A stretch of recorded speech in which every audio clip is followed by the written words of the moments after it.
Yes. Now, as all of us get ready for the darshan,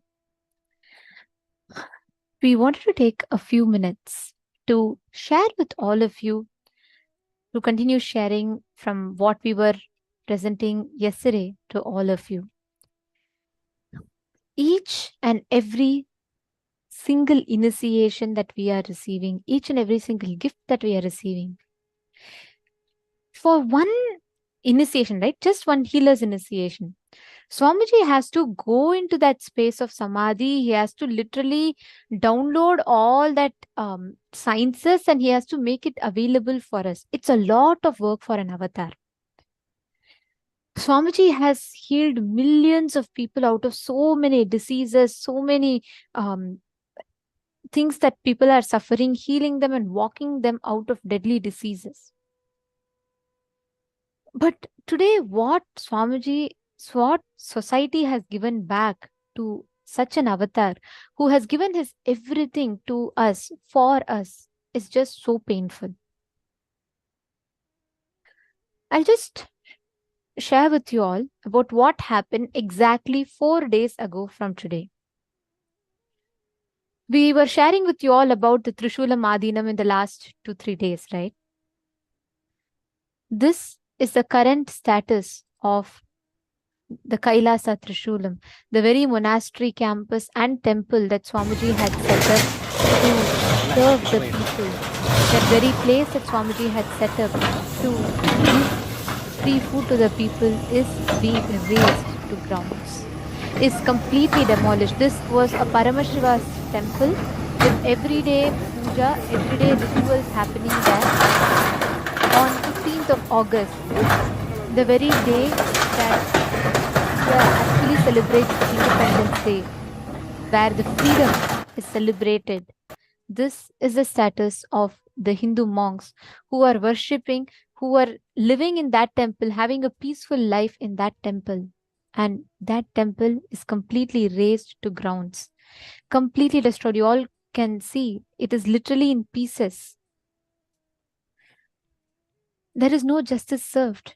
Paramashiva, the temple that is supposed to be worshipped, the temple that is supposed to literally continuously, that has been serving people, has been completely demolished to grounds on the 15th of August, the very same day that India celebrates independence. This is the status of our temple. This is the status of the very place where Swamiji had set up. Swamiji himself had made sure that, true to his commitment, keeping true to his word to the devotee, he had ensured he built a temple. Paramashiva was worshipped there. Yesterday, Ma Bhaktika was sharing with all of us about how her grandmother gave this land to Swamiji with the prayer, requesting a boon for Paramashiva's temple to be happening there, functioning there. And an onslaught of attacks that continued thereafter. Yesterday, we were sharing with you all about how, to what extent these anti-Hindu elements went just to attack, just for them to execute their plan. I just want to start with something. It's very important for all of us to understand this, cognize this. I know each one of you here, coming from various different walks of life, coming from different cultural backgrounds, especially given that all of us are here spiritual seekers, this kind of a violence, this kind of inhumanness, cruelty is something that's unheard of. But what we are talking to you about is the bloodiest history ever known to humanity. What we are talking to you about is not a thing of past.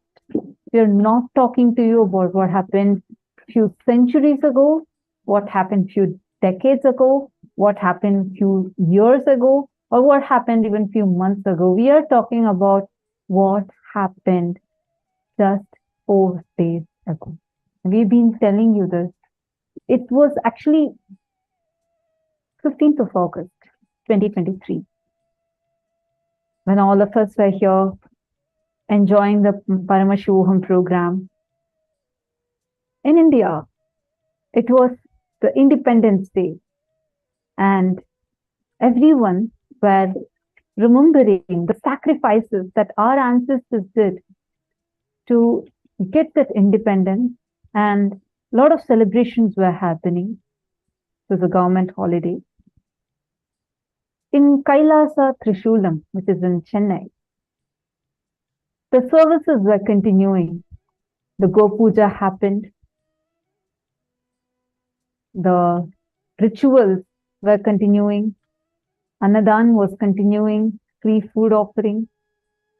All of a sudden, a huge bulldozer comes and breaks into the campus, destroys the building, destroys the temple, destroys the entire Goshala. They looted our property. They looted. It's a huge group with a lot of men in uniform. And mob, media, all together. It was as if the whole thing was very clearly evident that it is planned.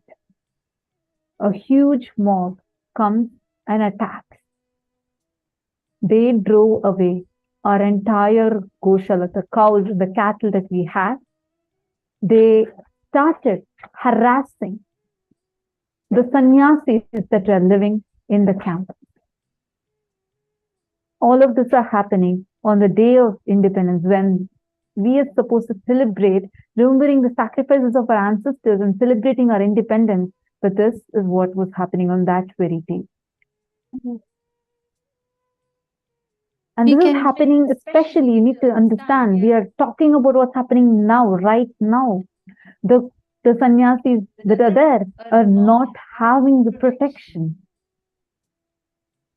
They went, tried filing a complaint, but all in vain. This land, this particular property where Swamiji had given this one word, one commitment to one of his disciples. He told her, you don't worry, since you have wished, since you have asked that I have to build a Paramashiva temple here, I'll make sure that I do that. That's it. This was only one thing that Swamiji had committed to her. And if we just see the clear conspiracy here, every time when they have to attack a Hindu guru, there's the same strategy that we used. Yesterday, we took you all through the list of how each gurus were attacked, targeted, and killed. Every small guru, like when we say small guru, we mean like if that person does not own a big organization, they're a sadhu, simple sadhu living their life, practicing enlightenment. They are labeled as thieves, robbers, or kidnappers, and they are killed. Just one mob lynching and it's over. But if they are someone who's established, who owns an organization, who's doing so many services, who has a good reputation, and who is known for their contribution, then they're always targeted by false cases, alleging false cases and character assassination in the eyes of the public. This is a very clear strategy, conspiracy that the anti-Hindu militants always use, whether it is every Hindu guru who stands up, it is the exact same conspiracy that is used against the anti-Hindu elements. Yesterday we had told all of you about the 3rd of March 2010, when a morphed video was created and the entire media machinery was planted to kick into action. They ran the morphed video of the Supreme Pontiff of Hinduism for 14,000 hours. Why? What did they gain from this? This, if you see, is a very clearly plotted conspiracy. And this is how every single media channel, this is how every single anti-Hindu element prepares, they prepare their ground for justifying the onslaught of attacks, the assassination attempts that they are trying to do next, thereafter. Listen, it's actually very painful for me. I'm not able to even It's because this is not something that I can't say this as a matter of fact because this is not. We all heard yesterday how in 2007 one of the devotees by the name Annapurniyachi had offered this particular land to Swamiji with just one request, saying, Swamiji, please make a Paramashiva temple happen here. And right after that, Swamiji started the work for building the temple. In 2010, a huge part of the deep state elements, the anti-Hindu forces, the deep state elements that had a lot of political power, lot of media power, very powerful anti-Hindu mafia gang. When they were trying to buy this particular plot of land, because around this they had bought, this was at that particular time, they wanted to launch an airport. And for that, they were somehow trying to get this land. When they came and approached Swamiji, Swamiji said, no, look, I am not interested in money. I am not interested in I'm not even interested in this particular property, but I cannot interfere between my disciple and her connection to Paramashiva. I cannot interfere into that. If you want, you can ask the disciple. If she is ready to give, you can take it from her. When the disciple was approached, Annapurniyachi very clearly said, no question of it. I am not ready. I want Swamiji only to have this. I have offered this to Swamiji and I want Swamiji to build a Paramashiva temple here. And that is the only wish I have. And I know that it is only Swamiji who is capable of doing it. And I trust that Swamiji will be doing it. And that is why I have offered this to Swamiji. So when they saw that this did not work out, they could not get their hands on. And a lot of other factors. We presented this yesterday to you, how this was a very specific time when Swamiji started becoming Swamiji was extremely popular across all the levels of the society, whether it was the most elite of the society, whether it be the celebrities, the politicians, the most powerful influencers, thinkers, or even to the lowest level where the homeless, the people that are in need, for everyone, Swamiji was so available. Swamiji was there on ground. Yesterday we were sharing this with all of you. So when they could not get what they wanted, they could not get their hand on this land, and they were also threatened, seeing the power that Swamiji was and the amount of work that Swamiji was doing, because he was not like anyone else, because he was not ready to deter from his vision for reviving Hinduism. At that time, they created a morphed video, a very obscene morphed video of Swamiji and aired it for over 14,000 hours through all of their media networks, and did a series of slanderous character assassination through multiple shows and obscene materials, morphed obscene materials. Actually, this conspiracy was admitted by the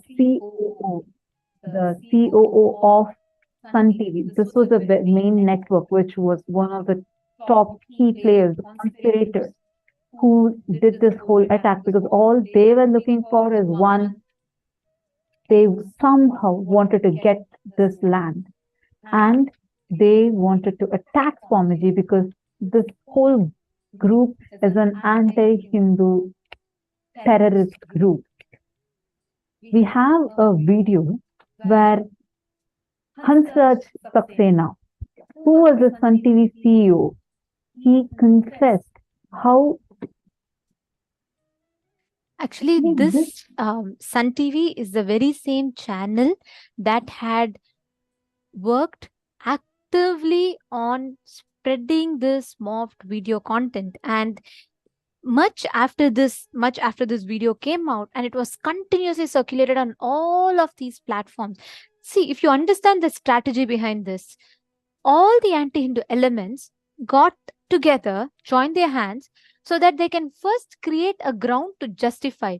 They incite the mob hatred. Let me give you all an example. Today, we all use social media platforms, and we're so on Instagram, Facebook, etc. Now, if someone is constantly, you see one meme on some news, let's say just some news, right? First time you see, you will have doubt. But by the time you see a 10th meme on that, you will start thinking maybe something that they're all discussing, if so many people are discussing about it, something must be true. Am I right? We don't even need to Google about it. We don't even need to do second research about it. But first, that belief is created in us. That is precisely what they did. And that time, unfortunately, there were no social medias. It was not so prominent or active.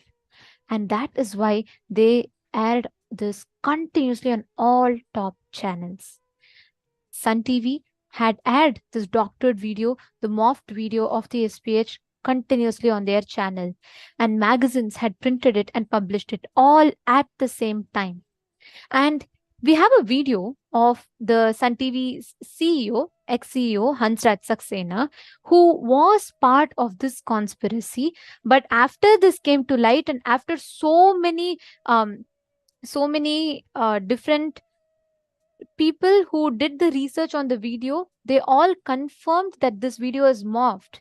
When so many people started coming out saying, exposing how this video was morphed, the Sun TV CEO Hansraj Saxena had come out in the public and confessed how they morphed the video just to get money and use it for extortion. We are going to play that exact clip where he is coming out. The Sun TV's CEO Hansraj Saxena had confessed clearly that the whole video was morphed and used for blackmailing and extortion.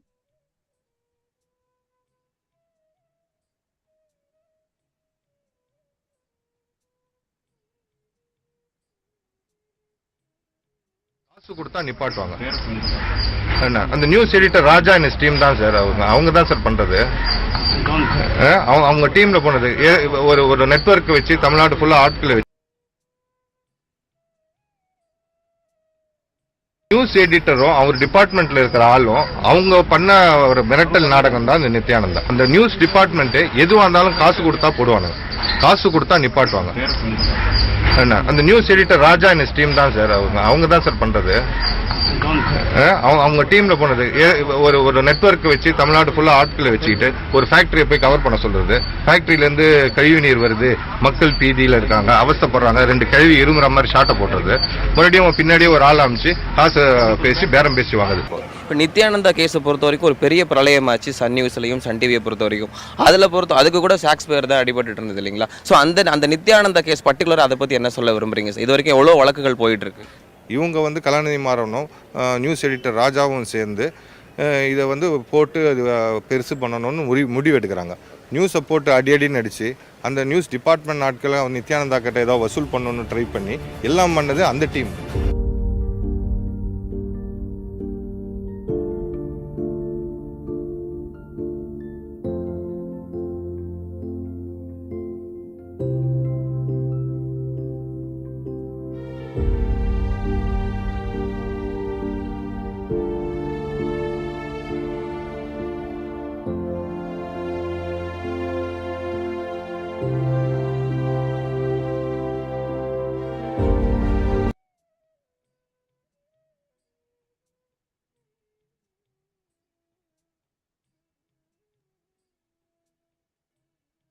We can see how very clearly, despite the CEO of the same channel that aired the false video coming out in public and clearly confessing that they had morphed this video.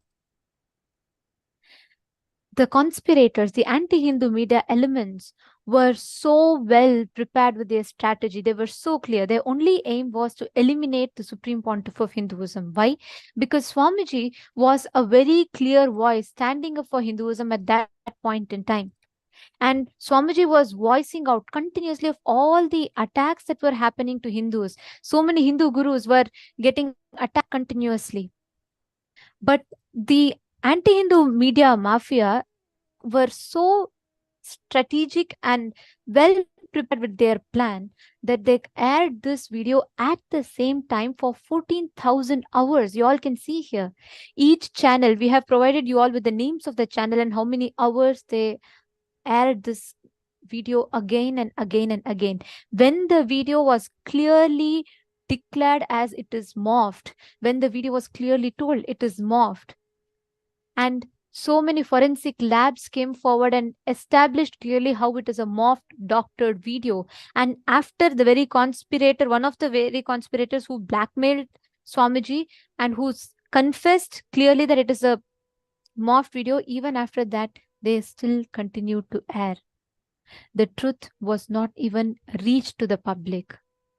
This 14,000 hours of airing of this doctored morphed video set grounds for justification for them to attack Swamiji next. What happened next is one of the most gruesome, most painful thing a human being can ever go through. And this was done to our avatar, the very being who came down just to shower enlightenment to humanity. He was put through an onslaught of attacks, spiral of abuse. You can all see how every channel, imagine you're tuning into each channel and you continuously see the retelecasting of the morphed video over and over and over, despite forensic labs clearly establishing that it is false. Imagine you turning on the TV and every channel you switch, they air this video again and again and again. What happens? They have established a very clear ground of justification for them to attack the Supreme Pontiff of Hinduism.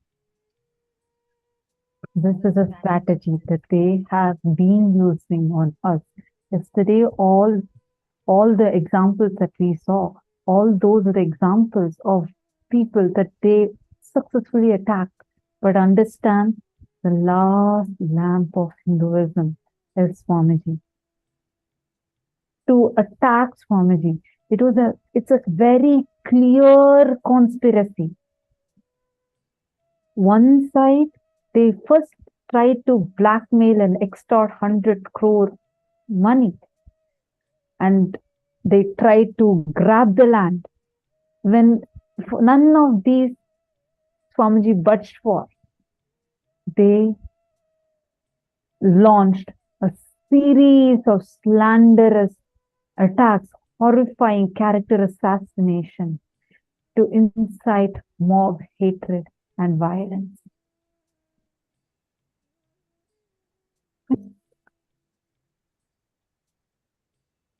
False news, the hate material was being spread all over the media. There was no room for people to think. This is the exact strategy that all the anti-Hindu elements use, all the mafia, the anti-Hindu media mafia uses. They won't even give you time to think. They will air this video again and again and again. And at some point, you will start feeling, oh, so many media is talking about it. Maybe there could be something in it. And that is exactly the weak point that they will hit at, where they will not give you a room to logically analyze or think. And this is a very systematic, sinister plan of isolation, programmed confusion, and strategic character assassination to incite mob hatred and violence, and laid the ground and justification for the multiple assassination attempts that were to follow under the garb of mob hatred, mob lynching, media trial, and a parody of justice itself. This is the exact same strategy that the anti-Hindu elements use each and every time. First, they isolate. So every time when Hindu gurus attack, the first thing they do is they keep airing this video. They spread the misinformation, and they isolate as if it is only independently just that guru getting attacked. That is why so many Hindus to this day, that is the most unfortunate thing. So many Hindus think, oh, it is just one guru who's getting attacked, and they all ignore. The anti-Hindu gang very strategically do not even allow us to cognize that Hinduism at large is getting attacked. We showed you all a statistics of how the last 97 years, so many Hindu gurus were constantly attacked and killed. After they isolate, the second thing they do is they demonize in the eyes of the public. How do they do that? By media trial. Continuously, they spread false news, misinformation, and they air it again and again and again without giving you time to think, and they start demonizing that guru in the eyes of the public. This is the exact strategy that was used to Swamiji. They already had a conspiracy clearly laid out. They released the morphed video just as planned, and you all should know a very, very important fact. Even before they released the morphed video to the public, already the media and henchmen planted by these anti-Hindu elements were standing right outside the campus in ready position to attack even before the news was out in the public. This itself clearly shows how it was a very clearly planned conspiracy. It was a very clearly plotted attack. After they demonize, they next do the character assassination actively by inciting mob hatred.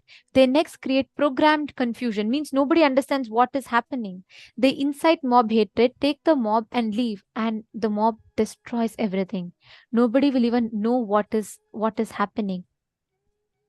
That is a strategy used every time for every single guru that has been destroyed. And Swamiji, who is the only hope for Hinduism, was also subject to the exact same thing. This assassination, this plot, this conspiracy set clear ground for their assassination attempts. From the 2nd of March 2010 to the 21st of April 2010, a continuous serial assassination attempts on SPH by the henchmen, where the henchmen chased Swamiji for 3,000 plus kilometers without giving Swamiji a single second, without giving anyone time to even wrap their head around what was happening. Even before people could fathom, people could understand what was happening, the attack began. Bhaktika Swami, you were there on that day when they released this morph video, and you were there in the Adinam. You were part of the group of sannyasis that were there, and you know on both ends. One, you know how they behind the scenes they try to extort money, and you were there when they tried to blackmail your grandmother, and when they were trying to blackmail Swamiji to give that land. And you were also witness, like you were sharing yesterday, how Swamiji stood by his commitment to his disciple just because of that one commitment. And you were also witness to the onslaught of attacks and the assassination attempts thereafter. How was it for you when you stood there and when you witnessed how they were continuously attacking Swamiji?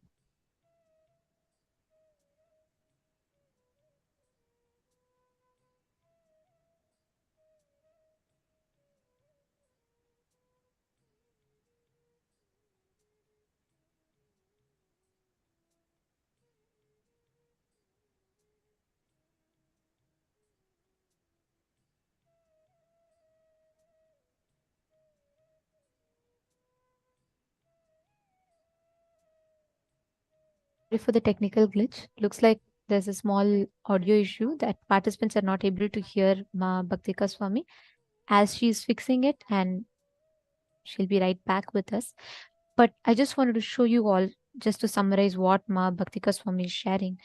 When they released this video, and when right after that, henchmen were planted in each of the major campuses of Kailasas around the South Indian states, and they had clearly planned how they were going to eliminate the Supreme Pontiff of Hinduism.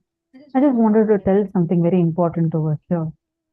The intensity, the way how Swamiji was, when this morphed video was aired, in the beginning, most of the people did not even believe. They were very sure because they know by their experience, they knew, and they said they are not ready to believe it. Which is why it shocked the anti-Hindu mafia gang, the deep state elements. They aired it for 14,000 long hours, one side. One more side, they were hounding Swamiji. That day, just the previous day, right after the Paurnami celebrations, Swamiji had just finished serving free food for almost 1 million people. And grand celebrations were happening the very next day. As soon as this mocked video was aired, on the other hand, the henchmen jumped in, barged into the campus. They started hounding Swamiji, going behind every path that Swamiji is taking to try assassinate. What you will see here is Tiruvannamalai, the very birth town of the Supreme Pontiff of Hinduism. And Tiruvannamalai is one of the main Kailasas around the world. And this region, just this particular region alone, has 2 million plus devotees and disciples, and 4 major temples, 1 major temple monastery of the SPH just within this town itself. All the highlighted areas in the map above were Kailasas, which were actively serving the society. And these Kailasas were attacked and shut down by the mob that was already set there. You all can see here, this is exactly 24 hours before. This is 24 hours before 2nd of March 2010. As part of the religious festival, millions of devotees had gathered in the Tiruvannamalai monastery campus, and there were over 3 million devotees who were offered Annadan on that day. This is just 24 hours before the attack, the deathly ambush that were followed the next day.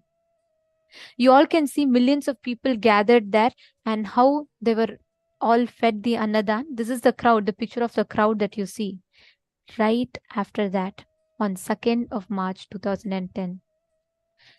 Right after, as soon as the false news against the Supreme Pontiff of Hinduism was broadcasted on television in the evening, by night 8:30 p.m., the anti-Hindu terrorists, the anti-Guru Hindu mafia reached the main campus, Tiruvannamalai temple, in search of the Supreme Pontiff of Hinduism to assassinate the Supreme Pontiff. This is on 2nd of March. You all can see the violence, and you can see the media telecasting this violence just to incite more mob hatred, just to incite the hatred in the mob so they can agitate the mob to attack more. This was a very clear planned conspiracy. On the 2nd of March 2010, the disciples just barely managed to distract the assassins and take Swamiji safely to exit the Tiruvannamalai temple monastery campus. It was just a small hairline escape. On the 2nd of March 2010, you can see the whole Tiruvannamalai campus after a week of attack. Completely, the whole campus had to be closed down. The campus was razed. Things were broken. You all can see how the media channels were publishing it so proudly, saying the whole monastery campus is destroyed. Our sannyasis were attacked. You can see the before attack and after attack. Before attack, the regions that were actively functioning and serving people. After attack, there was zero. There was zero place. There was not a single monastery that could function. The monasteries were completely destroyed. Every monastery that was built with the blood and sweat of the Supreme Pontiff of Hinduism. First, they destroyed. Second, they prevent the revival. Third, they hurt the sacred sentiments. They hurt our religious values. They hurt the very life purpose of us sannyasis. Deities were defiled, looted. The jewelry on the deities was stolen. The temples were forcibly shut down. In front of our eyes, the mob used to jump into the campus, through the windows, through every gap that they found. They used to break all the windows and doors. They used to attack the temples. They used to attack the deities, loot the jewelry. From Tiruvannamalai, Swamiji was safely, the disciples somehow managed to take Swamiji out and take him to Sirgari, the next place. The henchmen immediately followed, and there was so much of, the whole conspiracy was so clearly planned. Even before Swamiji could reach, again, there were mob there. You can see the pictures here. The media had already published that there's attacks happening, and the mob were sent there to cause the whole attack. And when they were unable to locate the SPH, they threatened the devotees to disclose the whereabouts of Swamiji, and they threatened that they would burn down the entire building. They vandalized the entire center, tore the banners of Supreme Pontiff of Hinduism, and set the whole campus on fire. Just hours after releasing the video, they were having this plan so clear, they were executing it in matter of minutes. You can see on the 3rd of March 2010, the temple was destroyed. Around 1:30 a.m. in the midnight, early morning, a meditation center in Sirgari, which is just very close by to Tiruvannamalai, they were trying to pin the Supreme Pontiff of Hinduism. They were trying to trace where Swamiji was. And when our disciples and devotees refused to tell their whereabouts, they went campus by campus. They were destroying every single campus. The deities were desecrated. They were completely destroyed. The devotees were beaten with iron rods brutally and blackmailed, threatened, saying, if you don't tell the whereabouts of Swamiji, you'll be killed. And despite all of that, just imagine and see all of these Swamiji built out of his hard work. At that point, literally, they had surrounded Swamiji in such a way where there was no place for Swamiji to go. They hounded for 180 kilometers. They were hounding him. The media and henchmen, understand, these were deep state elements. They were hounding Swamiji, not letting Swamiji to go anywhere. Whether it was midnight, same thing, it continued even in Salem, Tamil Nadu on 3rd of March 2010, 1 a.m. There was an attack continuing to happen over there. Where was the place for Swamiji to even go? The devotees are under attack, the temples are destroyed, the sannyasis are being attacked, and then the anti-Hindu elements accompany an attack with the state police. Where would you go to? Where should Swamiji go to? He was on the road continuously like the disciples were paranoid because anywhere you go, there's just henchmen waiting to attack, and they had already tracked. They were tracking every movement of Swamiji. The moment Swamiji goes to in any one of the campuses, they were already there. They were already there attacking, or they already identified the paths he could possibly take, surrounded and started attacking. Midnight, 1 a.m., 2 a.m. These were the times when these are like the times when they're attacking. Imagine and see Swamiji did not have a place to go to. Actually, the whole attack, it was just too big and too quick. I mean, here we were, a bunch of sannyasis, but not been exposed to anything of this sort. But the 2010 attack would remain forever in our lives the most horrendous thing we've ever seen, actually, because right from the time we got wind of the mock video that they had released, the pace at which they took the whole thing, like you were saying, it was so big and so quick. I mean, for us, the greatest wealth is Bhagavan's life and body. Now, the whole attack has been on that. And then there was so much to deal with around it. All the properties everywhere simultaneously they were being crashed, and our phones were ringing continuously. Even before attacks were happening in Adinams, the news was out on the television. We didn't know what was happening. There was nothing happening, but the news was out that Adinam was attacked. And then after a few minutes, they're coming and attacking. I mean, we couldn't believe the extent to which they could go, just for one reason, that Bhagavan wanted to keep his commitment to one devotee.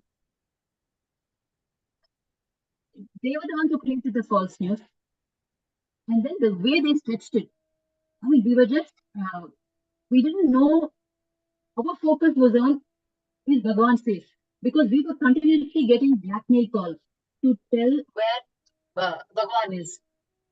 We ourselves didn't know.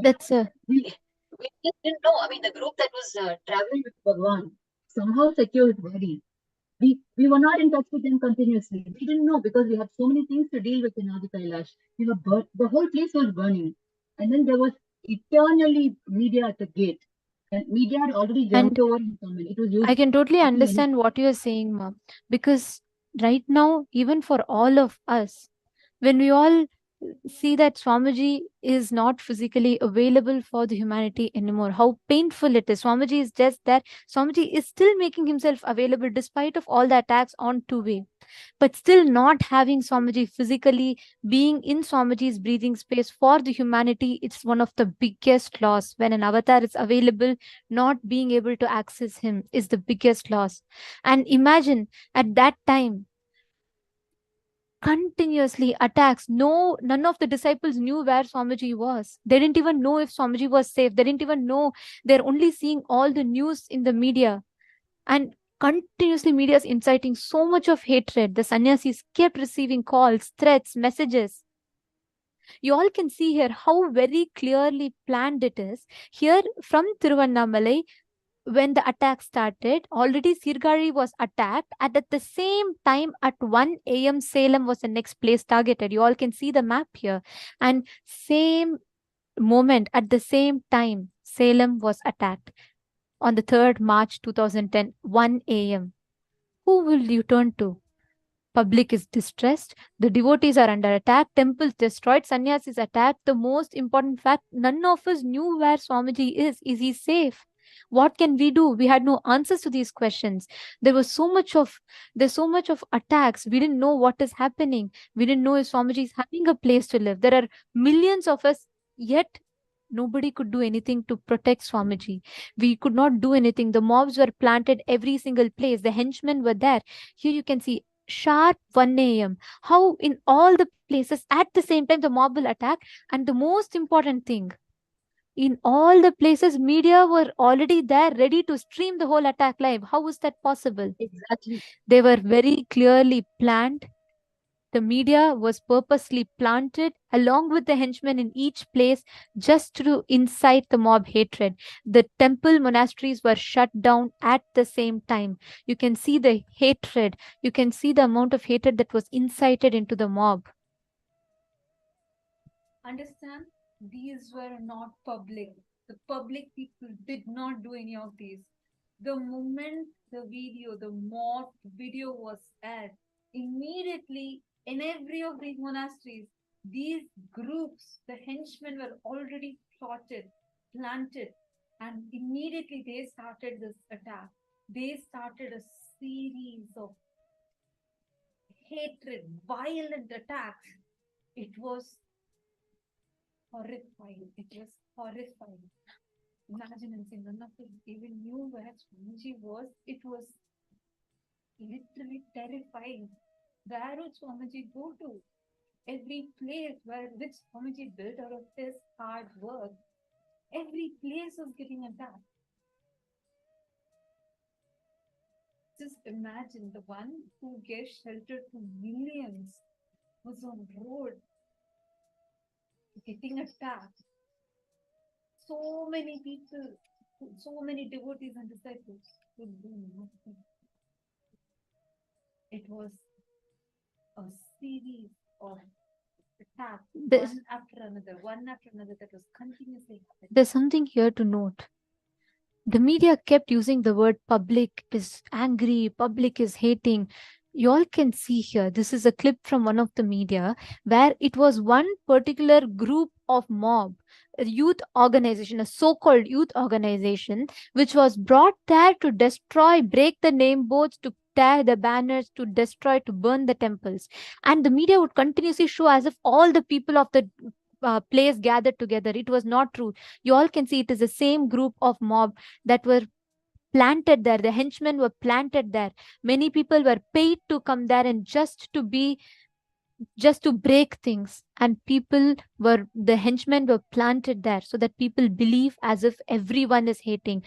To this day, most of the people do not even know what exactly happened. Even before society, public can understand, even before us, his own disciples can understand what was happening, they had executed their plan. Every place that they even calculated that Swamiji might go, they had already planted the henchmen in each place. So constantly all of us were kept under the fear. We did not know if our Swamiji was safe. We did not know if he is having a place to go. We did not even know what was happening. In this confusion, this is the exact strategy of the anti-Hindu elements. They keep us in continuous confusion so that they have so much of room to attack and assassinate the Supreme Pontiff of Hinduism. Here you can see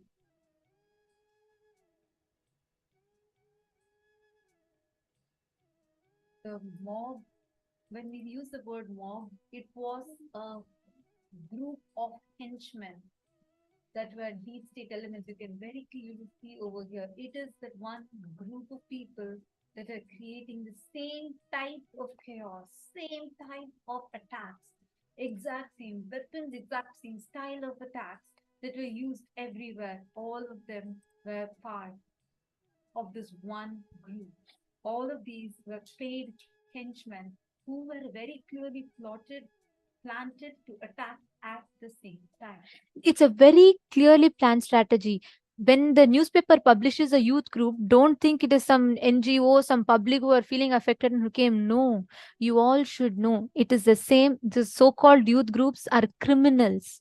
They're all charge-sheeted rowdies, mercenaries bought by the police, the anti-Hindu elements, the deep state elements, and they were planted in each of the place. Even today, we all showed you the visuals of the 15th August incident. We showed the live footages. All of them are again planted there, the henchmen planted there by the anti-Hindu elements, deep state elements to destroy.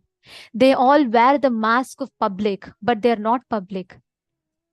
Even to this day, there are so many people who are against the injustice that has happened to Swamiji. There are so many youth today who are actually waking up to the kind of attacks that are happening to Hindu gurus. Go and watch YouTube. There are so many people who stand up for this. But media always projects as if this is public opinion, and they plant the henchmen to go and attack each place. Each of these were rowdy sheeters. All of these were rowdy sheeters who have a very clear history of molestation, rape, and having very serious crimes against them. And all of them came in the garb of mob, crowd. And all of them came to these places beforehand itself and launched the attack.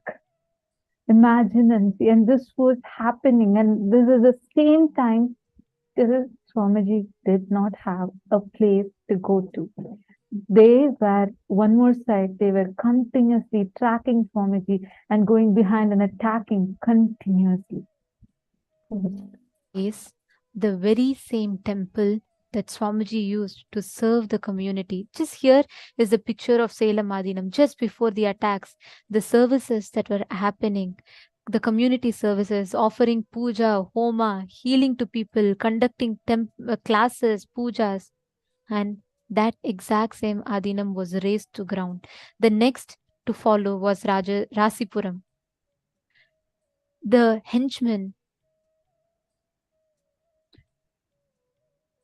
clearly tracked that they planned and they calculated that this is the next place that Swamiji might go to. They immediately followed. All these are happening in matter of just few hours. There was no place, there was no second to breathe, there was nothing. And by the time people can wrap the head around what happened, the next attack, you all can see here, this is the Rasipuram temple, which was completely razed to ground. Again, the same henchmen planted there with the media ready there to stream what was happening. And they telecasted this destruction live.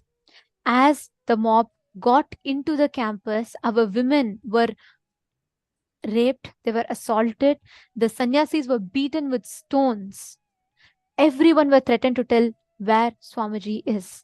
Imagine just reliving this pain, reliving it is beyond even explainable. We all didn't even know where Swamiji was. We all didn't even know if he was safe. If something happened, Swamiji is life for all of us. And imagine what would have been happening. Every single campus, no devotees were given time to even breathe. We didn't even know if Swamiji was safe. And they kept attacking, one after the other, one after the other. The next was Rasipuram. How Rasipuram was attacked. How the mob came and attacked Rasipuram. Right after that followed was Namakkal. And Namakkal was the next place. You all can see in the map. They calculated, if not there, next when they didn't find Swamiji even in Rasipuram, they straight headed to Namakkal. And here on the 2nd of March 2010, the Namakkal temple, the Supreme Pontiff of Hinduism, you all can see there was an Ayurvedic healthcare center and the patients were there receiving this free service offered by Swamiji. And all the patients were in the healthcare center. And 2 days later, police suddenly came there at night in the name of the anti-Hindu, the deep state elements came there in the night in the name of investigation and terrorized the patients. The temple was forcibly shut down. The services were stalled and the whole area was completely destroyed, razed to grounds. And this was proudly published in the newspapers. The next place immediately that the mob headed to was Siragapadi temple. This is a place where organic farming happens. Goshala is there and sannyasis lived there and served there, running the whole temple. And you all can see here Swamiji conducting the 3-day meditation program in that very same Adinam, the main monastery campus of Salem. And each of these campuses were destroyed. One after the other, one after the other. They were razed to grounds. Each of these places that Swamiji himself personally went, poured his blood, sweat, energy, healing people, making himself available for people, being there for people. That exact same place were completely destroyed, brought to ground. What an avatar gifted to humanity. He dedicated his whole life for the sake of humanity, and this is what humanity gave back. This is what humanity gave back to all the Tyaga that an avatar did. Understand, so many of you are asking, what can we do? I see many, many messages. Some of you are saying that any conscious being with mature mind knows that these kind of incidents are organized attacks and it's paid and supported. So many of you are saying their consciousness is so low. What can we do? Too much of destruction. This is too heartbreaking. This is no words. What can we do? Many of you are asking that these people go to hell. I see many such messages. Understand, it is too important that Kailasa is revived. Understand, how can the Supreme Pontiff of Hinduism go through this? The one from the time he descended into this planet has been working so hard just to serve humanity and just to revive Hinduism. How can he go through this kind of crime against humanity? This is a crime against humanity. This is not just a persecution. This is a crime against humanity. We have only started presenting to you. We have still not even covered even 1% of what Swamiji went through. He went through all of these, and we also showed you the clipping of what's happening today in Kailasa Trishulam. Understand, it's too important that we all, Hindus, come together. All the born, living, and practicing Hindus. We are 2 billion in number.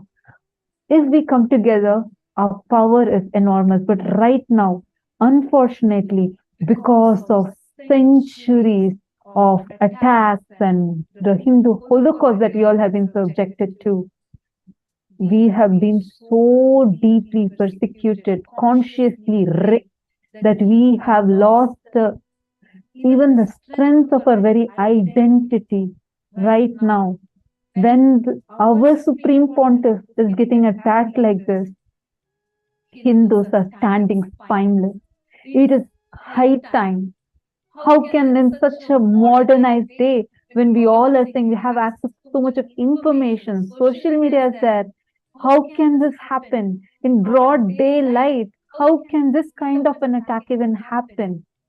Understand, every one of us here, it is not just these mercenaries, henchmen, the deep state elements, the anti-Hindu deep state elements attacking so actively.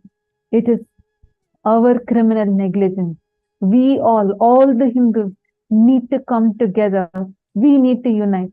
It is high necessity for Kailasa to be revived. What for Swamiji is doing so much of sacrifice? Why should Swamiji? They threatened for one thing for Swamiji to give up Hinduism and declare himself secular. There are many gurus who are not being touched because they declared themselves as secular. But Swamiji did not deter from his commitment to us. He is doing this for the sake of each one of us. He did not give up on Hinduism. He did not give up on his mission or vision, the commitment that he has given for us, our enlightenment. There's a very beautiful message that I would like to read out, posted by one of the participants, Ma Nitya Sadashivaya. She has posted, Swamiji as avatar does not need us. Life or death is nothing to him. But it will be lifetimes of loss for us, of which we can ever recover. That is why, besides asking for boons to Swamiji, let us also pray for Swamiji for safety and Hinduism safety assured solutions and fast. Especially those who are good at manifesting powers, let us use this power. Of course, all of us should use collectively our will persistence to make it into reality. It is too important. Let us do it soon before we regret it. It is so disheartening. Swamiji is smiling compassionately in every single satsang, but it is shadowed by his painful image when he was tortured. Ma Nitya Sadashivaya, you have literally verbalized all of our pain, literally what each of us will be feeling right now. This Swamiji as an avatar is beyond all of this, like you beautifully put. True, he is beyond life, death, he is beyond each of this. But losing an avatar is one of the greatest loss for us, humanity. We will regret it for lifetimes. Already today, we are not having access to the physical breathing space of the avatar. An avatar who comes down, it is not a joke when the consciousness descends down in planet Earth. And he happens once in a millennia for human beings. And when such an avatar happens, taking him for granted and losing him is a loss that we can't recover even after lifetimes. And like you beautifully said, each of us, it is time that we stand up. I just wanted to add one point that you put. You put now, instead of asking boons to Swamiji, let us pray to Swamiji for his safety. Please understand, it is a time where we have to stand up. We have to do in action. It is not time to sit and pray. It is not, see, Swamiji, like Swamiji has multiple times told in satsang, Kalabhairava is there. Swamiji is not going to give up. Swamiji will manifest and make Kailasa happen. But do we, human beings, do we, the society, want to give this to an avatar who has given his life and everything to us? Do we want to let this happen to our beloved Swamiji, who does not let one suffering befall on us? Just one small thing that happens to us, Swamiji will tell, don't worry, ma, I will take care. He will go to any extent to protect us. Do we want to let this happen to our beloved Swamiji? He's already literally chased out without a place to live or stay. Humanity has done the worst possible thing to an avatar, and still every single time Swamiji comes and sits in the darshan with that smile, with that love. His compassion is enormous, like that of an ocean. But do we, human beings, want to give this to an avatar? That is a question each of us need to ask ourselves. Every one of you that are resonating, every one of you that feel, that have added to what Ma Nitya Sadashivaya has posted, so many of you have posted similar messages. The only thing that we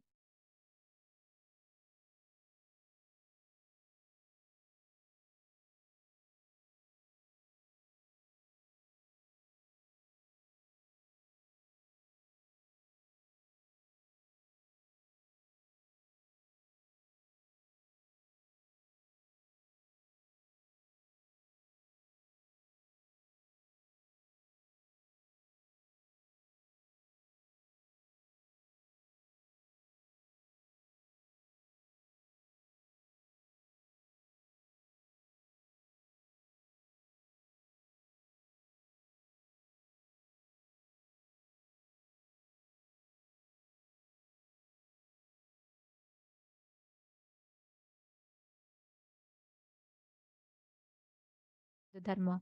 If your family commitments is not permitting you, sign up for Sarvagnya Pita. Become part of the founding fathers and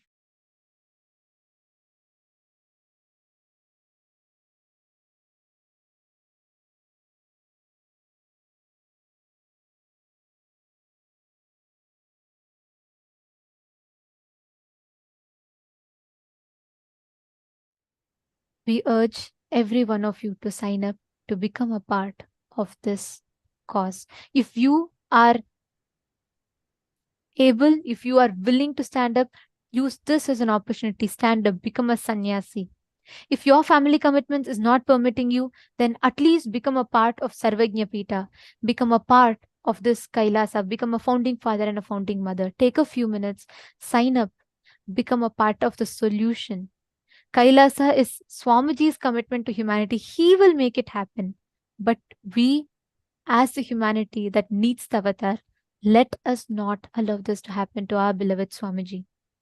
Take a few minutes and we urge every one of you to sign up to become a part of this cause.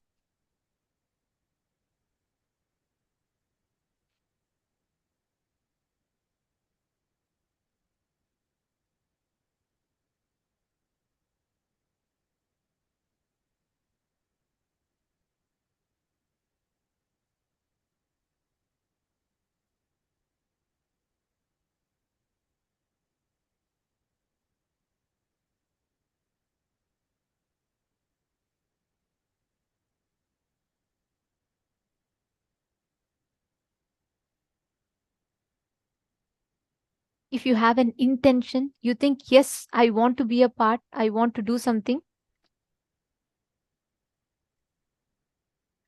I want to be a part of the solution. There is something that I would like to do, but I need support for me to take that action. Even if you are in such a situation where you would like to have some more guidance on how you can be a part, you would like to know more about this, then take a few minutes. You all can head to sksjp.org, where support desk team will be posting the link in the chat for all of you. You can head to sksjp.org and you can put your intention in that. And understand, today all of us are receiving the initiation, the healer's initiation, receiving one of the most beautiful initiations from Swamiji. He is here yet again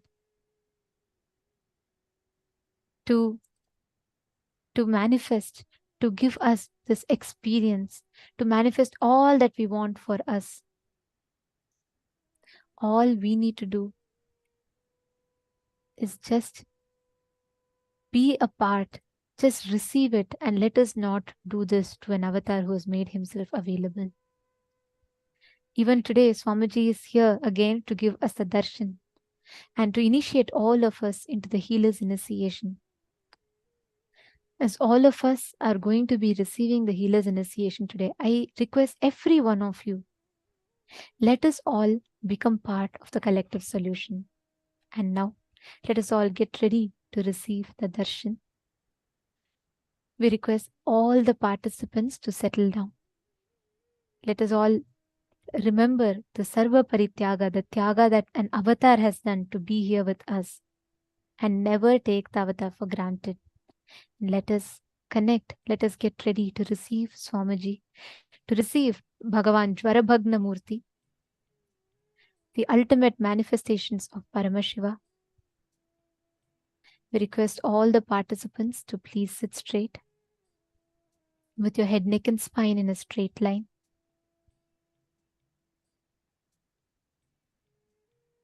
Connect to Swamiji.